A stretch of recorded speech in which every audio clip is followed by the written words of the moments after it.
کہ عمران خان کو ریلیز کیا جائے. مطلب ایسا نہیں لگتا کہ جنوری میں جب وہ حلف اٹھا لیں گے حالات بہت مختلف ہوں گے؟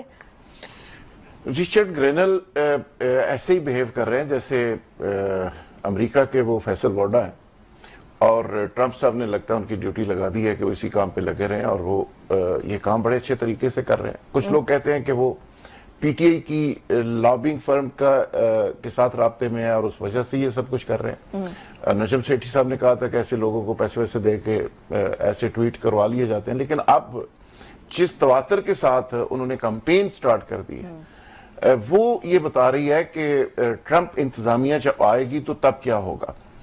لیکن ایک چیز کی مجھے سمجھ نہیں آ رہی، بلکہ ہضم نہیں ہو رہی، کہ جو کمزور لوگ ہوتے ہیں وہ مطالبے کرتے ہیں، طاقتور تو حکم دیتا ہے. تو یہ مطالبے جس طرح کیے جا رہے ہیں تو وہ لگتا ہے ثابت کر رہے ہیں کہ ہمارا واسوس نہیں چل رہا، رہا کر دو، ترلے منتوں والا روز ٹویٹ. تو بار بار آپ بات کر کے نا اس کی گریس بھی ختم کر دیتے ہیں بعض کا. تو ماضی کے اندر تو یہ حالات بھی رہے ہیں کہ ایک ٹیلی فون آتا تھا امریکہ سے اور سارا کچھ لملیٹ ہو جاتا تھا، اور یہاں سے آپ کو یاد ہے مشرف صاحب کے دور میں بڑا مشہور ہوا کہ ایک فون آیا کہ جی آپ ادھر ہیں یا ادھر ہیں، تو اس کے بعد فیصلہ ہو گیا. تو آج بار بار ٹویٹس آ رہے ہیں، اور آج ان ٹویٹس کا حصہ بن گئے ہیں جو نامزد وزیر خارجہ ہیں.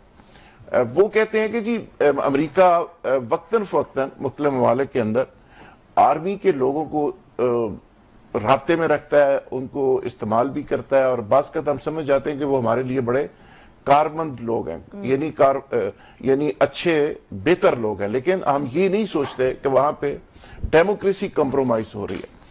تو انہوں نے بھی بڑا سیدھی بات کر دی. اب پاکستان کے سامنے جو چیلنجز ہیں کہ امریکہ نے تو ایک پوزیشن لے لی، نہ صرف عمران خان کے اوپر پوزیشن لے لی ہے، وہ تو آپ کے مسائل پروگرام کے اوپر بھی بات کر رہا ہے اور بار بار بات کر رہا ہے، اور پاکستان اس کا جواب دے رہا ہے.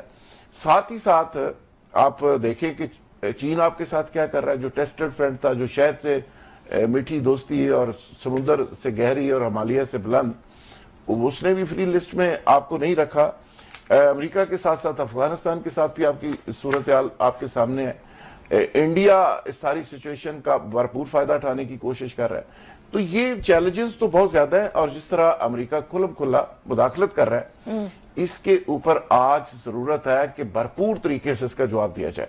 پرائم منسٹر نے بات تو کی ہے اس پہ، لیکن اس پہ آرمی کی قیادت تو ظاہر بات نہیں کر سکتی. بات تو الیکٹڈ گورنمنٹ نے کرنی ہے، پرائم منسٹر نے کرنی ہے، جو چیف ایگزیکٹو ہے پاکستان کے.